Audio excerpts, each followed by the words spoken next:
Hello friends, मैं हूं ज्योति सिंह और आप देख रहे हैं सक्सेस पथ। आज के इस वीडियो में हम सर्विंग सेकंड के नेक्स्ट चैप्टर जो हमारा टैकोमेट्रिक सर्वे चल रहा है इसमें हम नेक्स्ट पार्ट को कवर करने वाले हैं।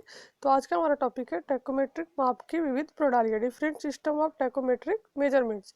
टैकोमेट्रिक मेजरमेंट्स की जो अलग अलग प्रणालियाँ होती है, सिस्टम होते हैं, इसके बारे में आज हम इस वीडियो में देखेंगे। तो इस वीडियो पर इन तक बने रहिए और इस वीडियो को अपने फ्रेंड के साथ ज़्यादा से ज़्यादा शेयर कीजिए। तो चलिए हम स्टार्ट करते हैं। यदि आप पीछे की वीडियो नहीं देखे हैं तो सर्विंग सेकंड प्लेलिस्ट में जाके आप पीछे की से वीडियो देख सकते हैं। साथ ही साथ आप railway bridge and tunnel, soil mechanics, waste water engineering drawing और water and waste water engineering की सभी वीडियोज आप प्लेलिस्ट बनी हुई है, सबकी प्लेलिस्ट, उसमें जाके आप सभी वीडियो देख सकते हैं। तो चलिए हम स्टार्ट करते हैं। टैकोमेट्री माप की विविध प्रणालियाँ कौन कौन सी है। पहला आपका है, इसकी निम्न प्रणालियाँ हैं। पहला आपका दिया स्टेडिया प्रणाली।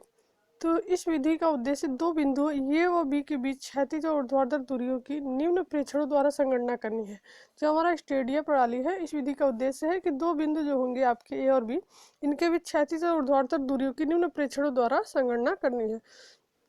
फर्स्ट पॉइंट आपका क्या है, बी पर रखे गज पर कोई पाठ्यांक अंतर द्वारा ए पर रखे उपकरण पर अंतरित कोण को मापना।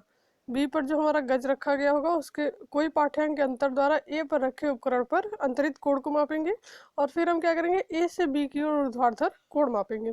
तो स्टेडिया विधि को हम निम्न दो चरणों में विभाजित कर सकते हैं। पहला आपका है स्थिर तार विधि और दूसरा आपका है गतिशील तार विधि। स्टेडिया जो प्रणाली हमारी स्टेडिया सिस्टम है, इसके दो चरण है, दो स्टेप्स है। पहला आपका स्थिर तार विधि और दूसरा हमारा गतिशील तार विधि। तो स्थिर तार विधि को हम देखते हैं। स्थिर तार विधि या फिर स्टेडिया विधि, इसमें हमको क्या करना होता है कि इस विधि में बिंदु बी जिसकी दूरी आपको ज्ञात करनी होती है पर गज रखकर उपकरण बिंदु ए की ऊपर नीचे की स्टेडिया तारों से गज पर इनके संदर्भ में पाठ्यांक पढ़ लिए जाते हैं। इन दोनों पाठ्यांकों का अंतर गज पाठ्यांक अंतर या पाठ्यांक अंतर कहलाता है। इस विधि में स्टेडिया तारों का अंतर स्थिर रहता है, परंतु गज पाठ्यांक अंतर गज की उपकरण स्टेशन से दूरी पर निर्भर करता है। गज उपकरण से जितनी दूरी पर रखा जाएगा, पाठ्यांक अंतर भी उसी क्रम में बढ़ता जाएगा। यानी कि दो हम स्टाफ रखते हैं, एक पॉइंट आपका ए रहता है, एक पॉइंट आपका बी रहता है। तो इस विधि में बिंदु बी पर गज रखकर बिंदु बी पर हम गज रखेंगे और उपकरण जो आपका उपकरण होगा बिंदु ए पर, लेकिन ऊपर नीचे की स्टेडिया तारों से गज पर इनके संदर्भ में पाठ्यांक पढ़े जाते हैं। जो भी आपके ऊपर नीचे की स्टेडिया तारें होती है उन पर हम गज पाठ्यांक पढ़ लेंगे। जैसे आपके तीन स्टेडिया तार मान लीजिए ऐसे है, तो ये जो ऊपर वाला होगा और नीचे वाला होगा, इनकी रीडिंग हम पढ़ लेंगे। यही आपका यहाँ से आपको डिफरेंस मिल जाएगा जो हमारा यस होता है।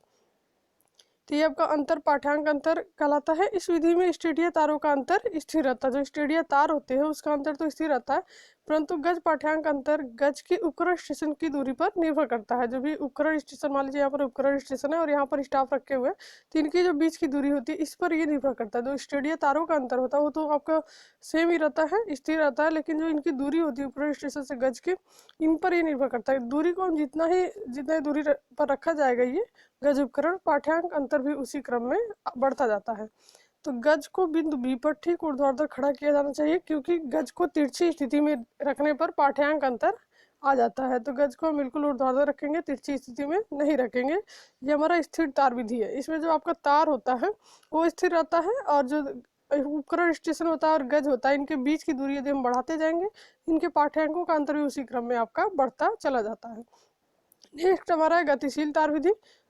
तो इस विधि में स्टेडिया तारों में बीच में दूरी को इस तरह से बदला जाता है कि दोनों स्टेडिया तार पर वांछित पाठ्यांक पढ़े, स्टेडिया तार गज पर वांछित पाठ्यांक पढ़े। इस प्रकार इस विधि में पाठ्यांक अंतर को स्थिर रखा जाता है और स्टेडिया तारों के बीच की दूरी को बदला जाता है। यानी कि इसमें जो क्या होगा कि जो पाठ्यांक अंतर होगा वो आपका स्थिर रहेगा और स्टेडिया तारों के बीच की दूरी को हम बदल देते हैं। तो ये दो मेथड आपके थे। इसके आगे आपका स्थिति दिखाया गया है कि कब गज को ऊर्ध्वाधर पकड़ना है, फिर आपका दिखाया गज को अविलंब पकड़ना है।